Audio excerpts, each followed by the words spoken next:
இன்றைக்கி நம்ம ரவா கேசரி எப்படி பண்ணலான்னு பார்க்கலாம் வாங்க. ஸ்டவ் ஆன் பண்ணி கடாயை வச்சு நெய் ஊற்றி அதில் முந்திரியும் திராட்சை நல்லா வறுத்து ஒரு தட்டுக்கு மாற்றி வச்சுக்கலாம். அதுக்கப்புறமா ஒரு அரை கிளாஸ் ரவை போட்டு நல்லா வறுத்துட்டு அது கூடயே எந்த கிளாஸில் அரை கிளாஸ் ரவை எடுத்தீங்களோ அதே கிளாஸில் ஒரு கிளாஸ் தண்ணி ஊற்றி நல்லா இந்த அளவுக்கு கொதிச்சதுக்கப்புறமா இப்போ அதே கிளாஸில் அரை கிளாஸ் பால் நல்லா காய்ச்சி ஆற வச்ச பால் ஊற்றிக்கலாம்.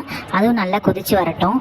இப்போது ஒரு ஏலக்காவை தட்டி சேர்த்துக்கலாம். அதுக்கப்புறமா ஃபுட் கலருக்கு நான் ஒரு பிஞ்ச் மஞ்சள்தூள் ஆட் பண்ணிக்கிறேன்.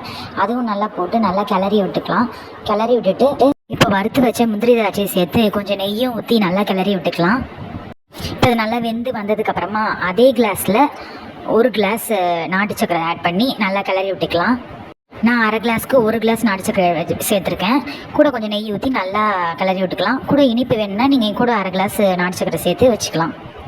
சுவையான நாட்டு சக்கரை கேசரி ரெடி.